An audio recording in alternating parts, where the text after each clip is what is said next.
Hi guys, ಎಲ್ಲರಿಗೂ ನಮಸ್ಕಾರ. One life bro YouTube ಚಾನಲ್ಗೆ ಸ್ವಾಗತ. ನನ್ನ ಹೆಸರು ಅಕ್ಷಯ್. ನಾನು ರೈಡಿಂಗ್ ರಿವ್ಯೂ ಮಾಡ್ತಾ ಇರೋ bike all new 2025 ಟ್ರಯಾಂಫ್ speed T4 bike ನ ರೈಡಿಂಗ್ ರಿವ್ಯೂ ಮಾಡ್ತಾ ಇದ್ದೀನಿ. ಬನ್ನಿ ಈ ಒಂದು ಬೈಕ್ ನ ಸ್ಪೆಸಿಫಿಕೇಶನ್, ಫೀಚರ್ಸ್ ಬಗ್ಗೆ ಎಲ್ಲ ತಿಳಿಸ್ಕೊಡ್ತೀನಿ. ಫೈನಲ್ ಆಗಿ ನನ್ನ ಒಂದು ರೈಡಿಂಗ್ ಎಕ್ಸ್ಪೀರಿಯನ್ಸ್ ನಿಮ್ ಜೊತೆಗೆ ಶೇರ್ ಮಾಡ್ಕೊತೀನಿ. Let's dive into a review.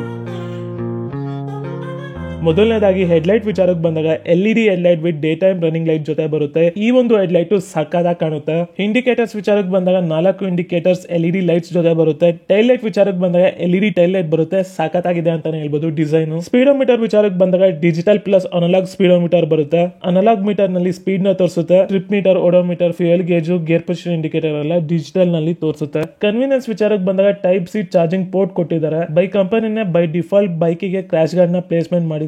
And stainless steel exhaust ಕೊಟ್ಟಿದ್ದಾರೆ. ಅದನ್ನ ಅಪ್ವರ್ಡ್ ಮಾಡಿದ್ದಾರೆ. ಯಾಕಂದ್ರೆ ಆಫ್ ರೋಡಿಂಗ್ ಗೆಲ್ಲ ಹೋದಾಗ ಸೈಲೆನ್ಸರ್ ಒಳಗಡೆ ನೀರ್ ಹೋಗ್ಬಾರ್ದು ಅಂತ ಡಿಸೈನ್ ಈ ತರ ಮಾಡಿದ್ದಾರೆ. ಇನ್ನು ಫ್ರೇಮ್ ವಿಚಾರಕ್ಕೆ ಬಂದಾಗ ಪೆರಿಮೀಟರ್ ಫ್ರೇಮ್ ಕೊಟ್ಟಿದ್ದಾರೆ. ಸಖತ್ತಾಗಿದೆ ಅಂತಾನೆ ಹೇಳ್ಬೋದು ರೈಡ್ ಮಾಡ್ಬೇಕಾದ್ರೆ. ಸಿಂಗಲ್ ಪೀಸ್ ಹ್ಯಾಂಡಲ್ ಬಾರ್ ಬರುತ್ತೆ. ಸ್ವಿಚಸ್ ಕ್ವಾಲಿಟೀಸ್ ಎಲ್ಲ ಚೆನ್ನಾಗಿದೆ. ಮಿರರ್ಸ್ ಎಲ್ಲ ಚೆನ್ನಾಗಿ ಕೊಟ್ಟಿದ್ದಾರೆ. Over all technology wise T4 ನ ನೋಡಿದಾಗ ಒಂದು ಡೀಸೆಂಟ್ ಬೈಕ್ ಅಂತಾನೆ ಹೇಳ್ಬೋದು. ಫ್ರಂಟ್ ವೀಲ್ ಸಸ್ಪೆನ್ಷನ್ ವಿಚಾರಕ್ಕೆ ಬಂದಾಗ ಟೆಲಿಸ್ಕೋಪಿಕ್ ಸಸ್ಪೆನ್ಷನ್ ಜೊತೆ ಬರುತ್ತೆ. ಫ್ರಂಟ್ ವೀಲ್ ವಿಚಾರಕ್ಕೆ ಬಂದಾಗ 17 inches tyre profile tubeless tyre, cash aluminium alloys ಜೊತೆ ಬರುತ್ತೆ. 10 ಸ್ಪೋಕ್ ವೀಲ್ಸ್ ಆಗಿರುತ್ತೆ ಈ ಒಂದು ವೀಲು. ಫ್ರಂಟ್ ವೀಲ್ ನ ಬ್ರೇಕಿಂಗ್ ವಿಚಾರಕ್ಕೆ ಬಂದಾಗ dual channel ABS. Back wheel ನ ಸಸ್ಪೆನ್ಷನ್ ವಿಚಾರಕ್ಕೆ ಬಂದಾಗ ಮೊನೋಶಾಕ್ ಸಸ್ಪೆನ್ಷನ್ ಬರುತ್ತೆ. ಅಡ್ಜಸ್ಟ್ ಎಲ್ಲ ಮಾಡ್ಕೊಬಹುದು. ಅದು ಪ್ರೀ ಲೋಡ್ ಅಡ್ಜಸ್ಟ್ಮೆಂಟ್ ಅಷ್ಟೇ. ಬ್ಯಾಕ್ ವೀಲ್ ವಿಚಾರಕ್ಕೆ ಬಂದಾಗ 17 inches tyre profile, wider tyre section, cash aluminium alloys ಜೊತೆ ಬರುತ್ತೆ. 10 ಸ್ಪೋಕ್ ವೀಲ್ ಆಗಿರುತ್ತೆ. ಬ್ಯಾಕ್ ವೀಲ್ ನ ಬ್ರೇಕಿಂಗ್ ವಿಚಾರಕ್ಕೆ ಬಂದಾಗ ABS ಬರುತ್ತೆ. ಫ್ರೇಮ್ ವಿಚಾರಕ್ಕೆ ಬಂದಾಗ ಪೆರಿಮೀಟರ್ ಫ್ರೇಮ್ ಬರುತ್ತೆ. ಈ ಒಂದು ಬೈಕ್ ನಲ್ಲಿ ಸ್ವಿಂಗ್ ಆರ್ಮ್ ಡಿಸೈನ್ ಸಕ್ಕತ್ತಾಗಿದೆ ಅಂತಾನೆ ಹೇಳ್ಬೋದು. ಬ್ಯಾಕ್ ವೀಲ್ ನ ಡ್ರೈವ್ ಬಂದು ಚೈನ್ ಡ್ರೈವ್. ಅದನ್ನ ಲೆಫ್ಟ್ ಸೈಡ್ ಕೊಟ್ಟಿಲ್ಲ, ರೈಟ್ ಸೈಡ್ ಕೊಟ್ಟಿದ್ದಾರೆ. ಓಲ್ಡ್ ಸ್ಕೂಲ್ ತರ. ಓಲ್ಡ್ ಸ್ಕೂಲ್ ಅಂದ್ರೆ ಪಕ್ಕ ಇಂಜಿನಿಯರ್ಡ್ ಕ್ರಾಫ್ಟೆಡ್ ಬೈಕ್ ಅಂತಾನೆ ಹೇಳ್ಬೋದು. ಇನ್ನ ಈ ಬೈಕ್ ನ ತೂಕ ಬಂದು 180 kg ಬರುತ್ತೆ. ಫ್ಯೂಯಲ್ ಟ್ಯಾಂಕ್ ಕೆಪಾಸಿಟಿ ಬಂದು 13 ಲೀಟರ್ಸ್ ಇರುತ್ತೆ. ವೀಲ್ ಬೇಸ್ ವಿಚಾರಕ್ಕೆ ಬಂದಾಗ 1406 mm ಬರುತ್ತೆ. ಓವರ್ ಆಲ್ ಹೈಟ್ ಬಂದು 1098 mm ಬರುತ್ತೆ. ನನಗೆ ಗೊತ್ತಿರೋ ಪ್ರಕಾರ 5.3, 5.4, 5.7 ಇರೋರು ಈ ಗಾಡಿನ ಆರಾಮಾಗಿ ಓಡಿಸಬಹುದು. ಫುಟ್ ಪೆಕ್ಸ್ ನೆಲ್ಲ ಹೈ ಕ್ವಾಲಿಟಿಯಲ್ಲಿ ಕಂಪ್ಲೀಟ್ ಮಾಡಿದ್ದಾರೆ. ಫ್ಯೂಯಲ್ ಟ್ಯಾಂಕ್ ಮೆಟಲ್ ಟ್ಯಾಂಕ್ ನಲ್ಲಿ ಬರುತ್ತೆ. ಬಿಲ್ಡ್ ಕ್ವಾಲಿಟಿ ಮತ್ತೆ ಫಿಟ್ ಅಂಡ್ ಫಿನಿಶ್ ಎಲ್ಲ ಸಖತ್ತಾಗಿದೆ ಅಂತಾನೆ ಹೇಳ್ಬೋದು. ಸೀಟ್ ವಿಚಾರಕ್ಕೆ ಬಂದಾಗ ಸ್ಲೈಟ್ಲಿ 2 ಲೆವೆಲ್ ಬರುತ್ತೆ. ಅಂಡ್ ಸೀಟಿಂಗ್ ಕುಶನಿಂಗ್ ಎಲ್ಲ ಚೆನ್ನಾಗಿದೆ ಅಂತಾನೆ ಹೇಳ್ಬೋದು. ರೈಡರ್ ನ ಸೀಟಿಂಗ್ ರೂಮ್ ಎಲ್ಲ ಚೆನ್ನಾಗಿದೆ ಅಂತಾನೆ ಹೇಳ್ಬೋದು. ಹಿಂದೆ ಮುಂದೆ ಎಲ್ಲ ಕುತ್ಕೊಂಡು ಹೋಗ್ಬೋದು. ಪಿಲಿಯನ್ ಗೆ ಹ್ಯಾಂಡಲ್ ಟ್ಯಾಪ್ಸ್ ನ ಕೊಟ್ಟಿದ್ದಾರೆ. ರೈಡರ್ ನ ಟ್ರಯಾಂಗಲ್ ಡಿಸೆಂಟ್ ಆಗಿದೆ ಅಂತಾನೆ ಹೇಳ್ಬೋದು. ಸೈಡ್ ಸ್ಟ್ಯಾಂಡ್ ಬರುತ್ತೆ. Side stand engine cut off ಬರುತ್ತೆ. ಸಾರಿ ಗಾಡಿ ಬರುತ್ತೆ. ಓವರ್ ಆಲ್ ಡೈಮೆನ್ಷನ್ ವೈಸ್, ಚಾರ್ಜಿ wise and build quality wise ಈ ಒಂದು ಬೈಕ್ ಸಖತ್ ಬೈಕ್ ಅಂತಾನೆ ಹೇಳ್ಬೋದು. ಸ್ಪೀಡ್ T4 ಬೈಕ್ ನ ಇಂಜಿನ್ ಸ್ಪೆಸಿಫಿಕೇಶನ್ ವಿಚಾರಕ್ಕೆ ಬಂದಾಗ single cylinder 4 stroke 4 valve liquid cooled BS6 E20 fuel compatible with DOHC setup ಜೊತೆ ಬರುತ್ತೆ. ಅಂಡ್ OBD ಬರುತ್ತೆ. Maximum power 31 PS of power produce ಮಾಡುತ್ತೆ. Maximum torque 36 Nm of torque produce ಮಾಡುತ್ತೆ. ಯಾವುದೇ ಕಂಪನಿಯಲ್ಲಾಗ್ಲಿ, ಯಾವುದೇ ರೈಡಿಂಗ್ ಪೋಸ್ಟರ್ ಬೈಕ್ ಆಗ್ಲಿ, ಲೈಕ್ ಕ್ರೂಸರ್ ಆಗಿರ್ಲಿ, heavy bikes ಆಗಿರ್ಲಿ ಅಥವಾ ರೋಡ್ ಸ್ಟಾರ್ ಬೈಕ್ ಆಗಿರ್ಲಿ, ಇಂಜಿನ್ ನ ಟಾರ್ಕ್ ಜಾಸ್ತಿ ಇದ್ದು ಇಂಜಿನ್ ನ ಪವರ್ ಕಮ್ಮಿ ಇದ್ರೆ ಆ ಒಂದು ಬೈಕ್ ಪಕ್ಕ ಸ್ಲೋ ಅಂಡ್ ಸ್ಟಡಿ ಆಗಿರುತ್ತೆ. ಅಂದ್ರೆ ಕ್ರೂಸರ್ ಬೈಕಿಗೆ ಹೋಲಿಕೆ ಆಗುತ್ತೆ. ಈ ರೀತಿ ಇಂಜಿನ್ ಸ್ಪೆಸಿಫಿಕೇಶನ್ ಇರೋ ಬೈಕಿಗೆ ಸ್ಪೀಡ್ T400 ಬೈಕ್ ಸೇರುತ್ತೆ. ಡೈರೆಕ್ಟ್ ಆಗಿ ಹೇಳ್ಬೇಕು ಅಂದ್ರೆ ಕ್ಲಾಸಿಕ್ 350ಗೆ ಈ ಒಂದು ಬೈಕು ಕಾಂಪಿಟೇಷನ್ ಕೊಡುತ್ತೆ. ಯಾವ ರೀತಿ ಅಂದ್ರೆ ಟಾರ್ಕ್ ಜಾಸ್ತಿ, ಪವರ್ ಕಮ್ಮಿ. ಆ ರೀತಿ ಈಗ ಒಂದು ಬೈಕು ಕ್ಲಾಸಿಕ್ 350ಗೆ ಕಾಂಪಿಟೇಷನ್ ಕೊಡುತ್ತೆ. ಇಲ್ಲಿ ನೀವು ಒಂದು ಪ್ರಶ್ನೆ ಕೇಳ್ಬೋದು, ನನಗೆ ಪವರ್ ಜಾಸ್ತಿ ಬೇಕು, ಟಾರ್ಕ್ ಕಮ್ಮಿ ಇರಬೇಕು ಅಂತ ಕೇಳ್ತೀರಾ. ಅದಕ್ಕೆ ನೀವು ಸ್ಪೀಡ್ 400 ಬೈಕ್ ನ ಪರ್ಚೇಸ್ ಮಾಡಿ. ಆರಾಮಾಗಿ 140 ಸ್ಪೀಡ್ ಟಚ್ ಆಗುತ್ತೆ. ಇನ್ನು ಸ್ಪೀಡ್ T4 ಬೈಕ್ ನ ಗೇಟ್ ಟ್ರಾನ್ಸ್ಮಿಷನ್ ವಿಚಾರಕ್ಕೆ ಬಂದಾಗ 6 ಸ್ಪೀಡ್ ಗೇಟ್ ಟ್ರಾನ್ಸ್ಮಿಷನ್ ಬರುತ್ತೆ ವಿತ್ ಟಾರ್ಕ್ ಅಸಿಸ್ಟ್ ಕ್ಲಚ್ ಬರುತ್ತೆ. ಫ್ಯೂಯಲ್ ಟ್ಯಾಂಕ್ ಕೆಪಾಸಿಟಿ ಬಂದು 13 ಲೀಟರ್ಸ್, ಮೈಲೇಜ್ ಅರೌಂಡ್ 35 ಕೊಡುತ್ತೆ. ಸ್ಪೀಡ್ 400ಗೆ ಕಂಪೇರ್ ಮಾಡಿದ್ರೆ 10% ಮೋರ್ ಮೈಲೇಜ್ ಕೊಡುತ್ತೆ ಈ ಒಂದು ಬೈಕ್ ನಲ್ಲಿ. ಯಾಕಂದ್ರೆ ಪವರ್ ಕಮ್ಮಿ ಇದೆ, ಟಾರ್ಕ್ ಜಾಸ್ತಿ ಇದೆ. ಸರ್ವಿಸ್ ಇಂಟರ್ವಲ್ ಬಂದು 16,000 ಕಿಲೋಮೀಟರ್ ಅಥವಾ 12 months. ಸರ್ವಿಸ್ ಕಾಸ್ಟ್ ವಿಚಾರಕ್ಕೆ ಬಂದಾಗ ಸ್ಪೀಡ್ 400ಗೆ ಎಷ್ಟಾಗುತ್ತೆ ಇದಕ್ಕೂ ಅಷ್ಟೇ ಆಗುತ್ತೆ. ಒಂದ್ ಸ್ವಲ್ಪ ಕಮ್ಮಿ ಆಗ್ಬೋದು, ಬಟ್ ಇನ್ ವರ್ಸ್ಟ್ ಕೇಸ್ ಜಾಸ್ತಿನೂ ಆಗ್ಬೋದು. Overall technology wise, dimension wise, specification wise, in all the ways ಈ ಒಂದು ಬೈಕ್ ಡೀಸೆಂಟ್ ಬೈಕ್ ಅಂತಾನೆ ಹೇಳ್ಬೋದು. ಯಾಕಂದ್ರೆ ಒಬ್ಬ middle class person Triumph bike ನ ತಗೊಳಕ್ಕೆ ಟ್ರಯಾಂಪ್ ಅವರು ನಮಗೆ ಅವಕಾಶ ಮಾಡಿಕೊಟ್ಟಿದ್ದಾರೆ. ಆರಾಮಾಗಿ ತಗೊಳ್ಳಿ ಅಂತ ಹೇಳ್ತೀನಿ. ಸೊ ಇನ್ನೇನ್ ಮಾಡೋಣ, ನನ್ನ ಒಂದು ರೈಡಿಂಗ್ ಎಕ್ಸ್ಪೀರಿಯನ್ಸ್ ನಿಮ್ ಜೊತೆ ಶೇರ್ ಮಾಡ್ಕೊಂತೀನಿ. Let's dive into riding review. ಹುಡುಗ, ಹುಡುಗಿ, ತಾತ, ಅಜ್ಜಿ, ಅಂಕಲ್, ಆಂಟಿ ಯಾರು ಬೇಕಾದ್ರೂ ಓಡಿಸ್ಬೋದು. ಗೈಸ್, ನಾನು ರೈಡಿಂಗ್ ರಿವ್ಯೂ ಮಾಡ್ತಾ ಇರೋ bike all new 2025 Triumph speed T4 ಬೈಕ್ನ ರೈಡಿಂಗ್ ರಿವ್ಯೂ ಮಾಡ್ತಾ ಇದ್ದೀನಿ. Let's go for a ride. ನನ್ನ ಒಂದು ರೈಡಿಂಗ್ ಎಕ್ಸ್ಪೀರಿಯನ್ಸ್ ನಿಮ್ಮ ಜೊತೆಗೆ ಶೇರ್ ಮಾಡ್ಕೊತೀನಿ. ಆ್ಯಕ್ಚುಲಿ ಈ ಒಂದು T4 ಬೈಕ್ನಲ್ಲಿ ಸಸ್ಪೆನ್ಷನ್ನು, ಇಂಜಿನ್ ಸ್ಪೆಸಿಫಿಕೇಷನಲ್ಲಿ ಮತ್ತು ಸಮ್ ಎಲೆಕ್ಟ್ರಾನಿಕ್ಸ್ನಲ್ಲಿ ಸ್ಪೀಡ್ 400ಗೆ ಕಂಪೇರ್ ಮಾಡಿದ್ರೆ ಕೆಲವೊಂದು ಐಟಮ್ಸ್ನ ತೆಗ್ದಾಕಿದ್ದಾರೆ. ಸೊ ಆದ ಕಾರಣ ಪ್ರೈಸ್ ಒಂದು ಸ್ವಲ್ಪ ಕಮ್ಮಿ ಆಗಿದೆ. ಬಟ್ ಇಂಜಿನ್ನ CC ವೈಸ್ ವಿಚಾರಕ್ಕೆ ಬಂದಾಗ ಸೇಮ್ CC 400 CCನೇ ಬರೋದು. So let's go for a ride. ಇಂಜಿನ ಸೌಂಡ್ ಈ ಥರ ಕೇಳಿಸುತ್ತೆ, ಎಕ್ಸಾಸ್ಟ್ನ ಸೌಂಡು ಈ ಥರ ಕೇಳಿಸುತ್ತೆ. So let's go.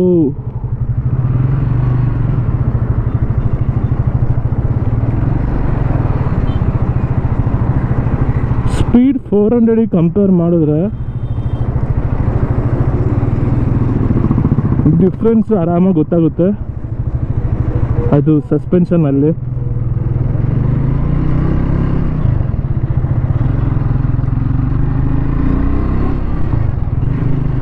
Six speed gear transmission.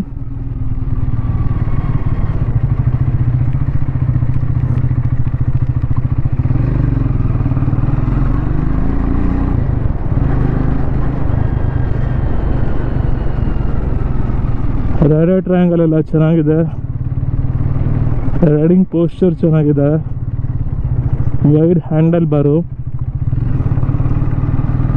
ಸ್ಪೀಡಿಗೆ compare ಮಾಡಿದ್ರೆ ಸ್ವಲ್ಪ ವೈಡ್ ಆಗಿದೆ ಈ ಒಂದು ಬೈಕು.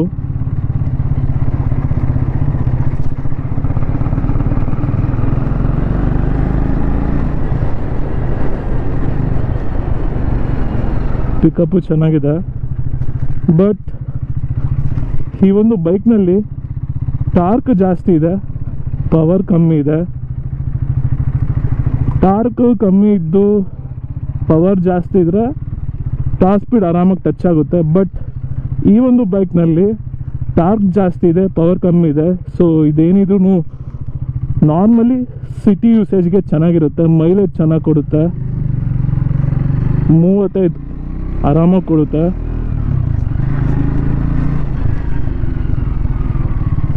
ಸ್ಪೀಡ್ 400 ಏನಕ್ಕೆ ತೊಗೊಳ್ಬೇಕಂದ್ರೆ ಟಾಪ್ ಸ್ಪೀಡ್ನ ಟಚ್ ಮಾಡೋಕ್ಕೆ.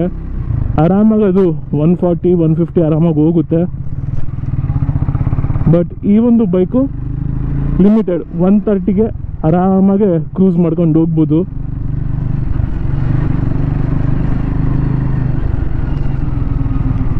ಕಾರ್ನರಿಂಗ್ಸ್ ಎಲ್ಲ ಆರಾಮಾಗಿ ಮಾಡ್ಬೋದು. ಆದರೆ ಈ ಒಂದು ಬೈಕ್ನಲ್ಲಿ ಟೈರ್ನ ಸೆಕ್ಷನ್ ಬಂದು 140 ಕೊಟ್ಟಿದ್ದಾರೆ, ಸ್ಪೀಡ್ 400ನಲ್ಲಿ 150 ಸೆಕ್ಷನ್ ಕೊಟ್ಟಿದ್ದಾರೆ. ಸೊ ಅದನ್ನು ಇನ್ನೂ ಒಂದು ಸ್ವಲ್ಪ ಟಿಲ್ಟ್ ಮಾಡಿಕೊಂಡು ಕಾರ್ನರಿಂಗ್ ಮಾಡ್ಬೋದು, ಬಟ್ ಇದರಲ್ಲಿ ಮಾಡೋಕ್ಕಾಗಲ್ಲ. ಆಮೇಲೆ ಸಸ್ಪೆನ್ಷನ್ನು ಇದರಲ್ಲಿ ಟೆಲಿಸ್ಕೋಪಿಕ್ ಬರುತ್ತೆ. ಸ್ಪೀಡ್ 400ನಲ್ಲಿ ಏನೋ USD ಬರುತ್ತೆ. ಗೇರ್ ಮಾತ್ರ ಸ್ಲಿಕ್ಕರ್ ಚೇಂಜ್ ಆಗುತ್ತೆ, ಅಸಿಸ್ಟೆಂಟ್ ಸ್ಲಿಪ್ಪರ್ ಕ್ಲಚ್ ಏನಿಲ್ಲ. ಆದ್ರೂ ಗೇರ್ ಶಿಫ್ಟಿಂಗ್ ಎಲ್ಲ ಚೆನ್ನಾಗಿದೆ. ಮೇನ್ಲಿ ಈ ಗಾಡಿನ ಏನಕ್ಕೆ ಬಿಟ್ಟಿರೋದಂದರೆ ಟ್ರಯಮ್ ಗಾಡಿನ ಒಂದು ಕಮ್ಮಿ ರೇಟಲ್ಲೂ ಪರ್ಚೇಸ್ ಮಾಡ್ಬೋದು, ಅಂದರೆ ಯಾರು ಬೇಕಾದ್ರೂ ಪರ್ಚೇಸ್ ಮಾಡ್ಬೋದು ಅನ್ನೋ ಕಾರಣಕ್ಕೆ ಬಿಟ್ಟಿದ್ದಾರೆ. ಬಟ್ ಬ್ರೇಕಿಂಗ್ ವಿಚಾರಕ್ಕೆ ಬಂದಾಗೆಲ್ಲ it's and dual channel ABS suspension ಎಲ್ಲ ಪ್ರೀಲೋಡ್ ಎಲ್ಲ ಅಡ್ಜಸ್ಟ್ ಮಾಡ್ಕೊಬೋದು. Back side suspension, of side suspension ಎಲ್ಲ ಚೆನ್ನಾಗಿದೆ ಅಂತ ಹೇಳ್ಬೋದು. ಸಸ್ಪೆನ್ಷನ್ ಎಲ್ಲ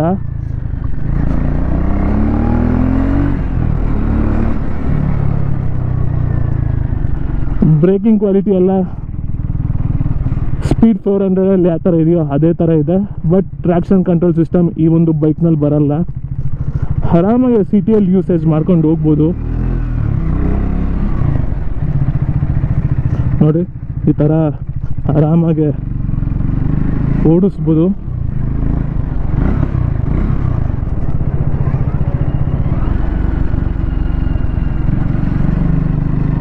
ಲಿಕ್ವಿಡ್ ಕೂಲ್ಡ್ ಇಂಜಿನ್ ಆಗಿರೋದ್ರಿಂದ ರಿಲಯಬಲ್ ಆಗಿರುತ್ತೆ ಗಾಡಿ.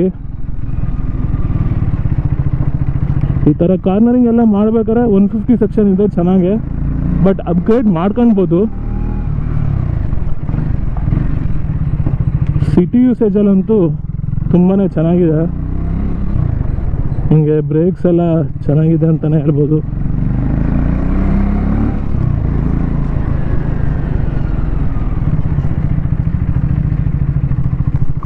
ಸಸ್ಪೆನ್ಷನ್ನು ಸ್ಮೂತ್ ಆಗಿದೆ.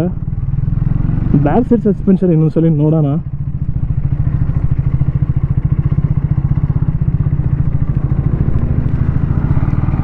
ಬ್ಯಾಕ್ ಸೈಡ್ ಚೆನ್ನಾಗಿದೆ ಫ್ರಂಟ್ಗಿನ್ನ.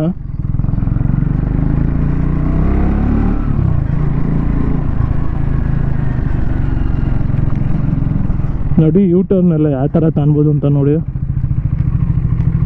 ನನ್ನ ಹೈಟ್ ಬಂದು 5.7.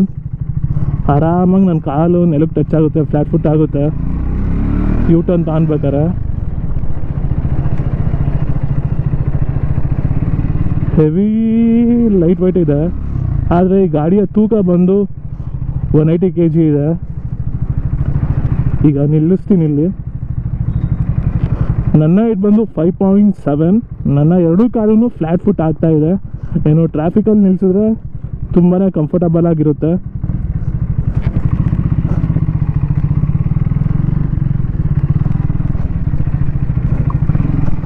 ರೈಲ್ವೆ ಟ್ರ್ಯಾಕ್ ಅಂತೂ ಸಖತ್ ಅಂತಲೇ ಹೇಳ್ಬೋದು.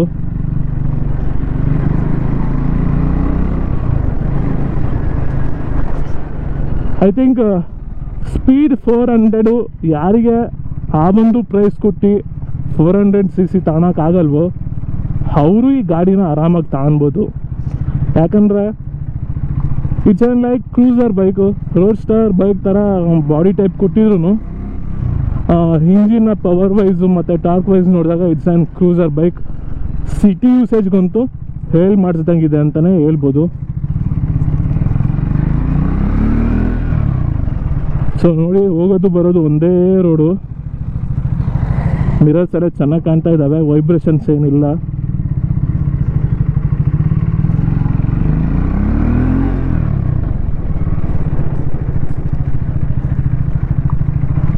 ಆ್ಯಂಡ್ ತುಂಬಾ ವೆಯ್ಟ್ ಇರೋ ಗಾಡಿಗಳನ್ನ ತಗೊಳ್ಳಿ ಅಂತಲೇ ಹೇಳ್ತೀನಿ. ಯಾಕಂದರೆ ಇವೆಲ್ಲ ತಗೊಂಡು ನೀವು ಲಾಂಗ್ ಡ್ರೈವ್ ಹೋಗೋಕ್ಕೆ ನೋಡ್ತೀರಾ.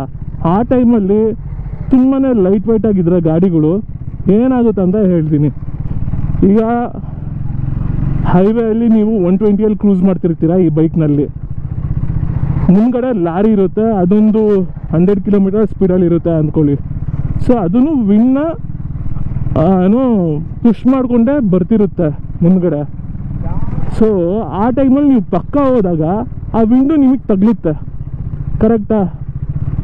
ಅವಾಗ ತಗಲಿದಾಗ ನಿಮಗೆ ಅದು ಹೊಡೆಯುತ್ತೆ. ನಿಮಗಂದರೆ ನಿಮ್ಮ ಗಾಡಿಗೆ ಹೊಡೆಯುತ್ತೆ, ನಿಮಗೂ ಹೊಡೆಯುತ್ತೆ, ನಿಮಗೆ ಫೀಲ್ ಆಗುತ್ತೆ ಆವಾಗ. ಸೊ ಆ ಫೀಲ್ ಆದಾಗ ಏನಾಗುತ್ತೆ, ನಿಮಗೆ ಗಾಡಿ ಅಲ್ಲಾಡುತ್ತೆ, ವಾಬ್ಲಿಂಗ್ ಆಗುತ್ತೆ. ಏನು ಲೈಟ್ ವೆಯ್ಟ್ ಇದ್ದಾಗ ವಾಬ್ಲಿಂಗ್ ಆಗುತ್ತೆ. ಸೊ ವೆಯ್ಟ್ ಇದ್ದಾಗ ಅಂದರೆ 180 kg ಅಥವಾ 190 kg ಇದ್ದಾಗ ಗಾಡಿ ಅಲ್ಲಾಡಲ್ಲ. ಸೊ ಆ ಒಂದು ಕೆಟಗರಿಗೆ ಈ ಒಂದು ಬೈಕು ಸೇರುತ್ತೆ. ಸೊ ಹೈ ಸ್ಪೀಡ್ ಸ್ಟೆಬಿಲಿಟಿ ಮತ್ತು ಏನು ಪಕ್ಕದಾಗ ಏನಾರ ಲಾರಿ ಹೋದರೆ ಅಥವಾ ಬಸ್ ಹೋದರೆ ಅಥವಾ ನೀವೇ ಅದ್ರ ಪಕ್ಕ ಹೋದರೆ ವಿಂಡ್ ಬ್ಲಾಸ್ಟಿಗೆ ಗಾಡಿ ಅಲ್ಲಾಡಲ್ಲ. ಸೊ ಅದು ಮೇನ್ ಬೆನಿಫಿಟ್ಟು. ನೀವು ಈ ಗಾಡಿ ಒಳಗೆ ಟ್ರ್ಯಾಕ್ಷನ್ ಕಂಟ್ರೋಲ್ ಇಲ್ಲ, ರೈಡ್ ಬೈ ವೈರ್ ಇಲ್ಲ, ಅದಿಲ್ಲ ಇದಿಲ್ಲ ಅಂತ ಲೆಕ್ಕ ಹಾಕೋಣ ಬದಲು ನಾನೇನು ಹೇಳ್ತೀನಂದರೆ ಒಂದು 2,30,000 ಒಳಗಡೆ ಒಂದು ಬೆಸ್ಟ್ ಬೈಕ್, ಅಂದರೆ ಬೆಸ್ಟ್ ಬೈಕ್ ಅಂದರೆ ನಾನು ಹೇಳೋದೇನೆಂದರೆ ಈಗ KTM 390 ತಗೊಳಕ್ಕಾಗಲ್ಲ, KTM 250 ತಗೊಳಕ್ಕಾಗಲ್ಲ, NS 200 cc ಕಮ್ಮಿ, but it will go around 140. So ಅದನ್ನೆಲ್ಲ ಕಂಪೇರ್ ಮಾಡಿದ್ರೆ ಅಂದರೆ ನೀವು 200cc NS is the best ಅಂತ ಹೇಳ್ತೀನಿ. ಸೊ ಅದನ್ನ ತಗೊಳ್ಬೇಕಾದ್ರೆ ಅದನ್ನು ಅರೌಂಡ್ ಈ ಗಾಡಿ ಅಷ್ಟೇ ಆಗುತ್ತೆ. ಬಟ್ ನಾನು ಯಾವಾಗಲೂ ಏನು ಹೇಳ್ತೀನಂದರೆ CC ಜಾಸ್ತಿ ಇದ್ದರೆ ಗಾಡಿಯ ಬಾಳಿಕೆ ತುಂಬ ದಿವಸ ಇರುತ್ತೆ. CC ಕಮ್ಮಿ ಇದ್ದರೆ ನೀವು 120, 140, 150 ಕಂಟಿನ್ಯೂಸ್ ಆಗಿ ಹೊಡಿದ್ರೆ ಇಂಜಿನ್ನು ಪ್ರಾಬ್ಲಮ್ ಬರುತ್ತೆ. ಸೊ ಅದಕ್ಕೋಸ್ಕರ ನೀವು 140, 150 ಕ್ರೂಸ್ ಮಾಡಬೇಕು ಅಂದರೆ ಅಥವಾ 120 ಆದ್ರೂ ಕ್ರೂಸ್ ಮಾಡ್ಬೇಕಂದ್ರೆ ಲೈಕ್ ಒಂದು 5 to 10 ಕಿಲೋಮೀಟರ್ಸು ನಾನು ಪ್ರಿಫರ್ ಮಾಡೋದು ನಿಮಗೆ ಹೈಯರ್ CC ಇಂಜಿನ್, ಅಂದರೆ CC ಜಾಸ್ತಿ ಇರಬೇಕು. ನೋಡಿ ಈ ಥರ ಸಿಟಿ ಯೂಸೇಜಲ್ಲೆಲ್ಲ ಕಾಲು ಆರಾಮಾಗಿ ನೆಲಕ್ಕೆ ಸಿಗುತ್ತೆ. ಬ್ರೇಕಿಂಗ್ ಚೆನ್ನಾಗಿದೆ ಗುರು. ಸಿಟಿ ಯೂಸೇಜಿಗೆ ಚೆನ್ನಾಗಿದೆ, ಲೈಟ್ ವೇಟಾಗೆ. T4 ಪಿಕಪ್ಪು ಚೆನ್ನಾಗಿದೆ, ಟಾರ್ಕ್ ಜಾಸ್ತಿ ಇದೆಯಲ್ಲ, ಸೊ ಆದ ಕಾರಣ ಪಿಕಪ್ ಚೆನ್ನಾಗಿರುತ್ತೆ. ಸೊ CC ವೈಸ್ ನೋಡಿ ತಗೊಳ್ಳಿ. ಟೆಕ್ನಿಕಾಲಿಟೀಸು ಮತ್ತು ಅದಿಲ್ಲ ಇದಿಲ್ಲ ಅಂತ ಎಲ್ಲ ನೋಡೋಕೆ ಹೋಗ್ಬೇಡಿ.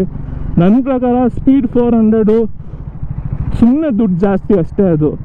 ಅದ್ರ ಬದಲು ಈ ಗಾಡಿನ ತಗೊಂಡ್ರೆ ಸ್ಪೀಡ್ ಬೆಟರ್ ಅಂತ 400 ಹೇಳ್ತೀನಿ. ಇಂಜಿನ್ ಸ್ಪೆಸಿಫಿಕೇಶನ್ ಸ್ಟೈಲಿಂಗ್ ನೋಡಿ, ಅದು ಎಲ್ಲಾನು ಹಳೆ TR ಮಾಡಲು, ಸೀರೀಸ್ ಇದು ಹೊಸ ಮಾಡಲು. ಮತ್ತೆ ಈ Thank you for bike watching. ಈ ಡಿಸೈನ್, ಒಂದು ಸೀಟಿಂಗ್ ಗಾಡಿನ ಪೋಸ್ಚರ್, ಬಂದು ರೈಡಿಂಗ್ ಪೋಸ್ಚರ್, ರೈಡಿಂಗ್ ಡೈಮೆಂಡ್ಸ್ ಎಲ್ಲಾನು Popular big brother speed twin 900 Triumph inspire ನಾಗರ ಆಗಿದೆ. ಬಾವಿಯಲ್ಲಿ ತಗೊಳ್ಳಿ.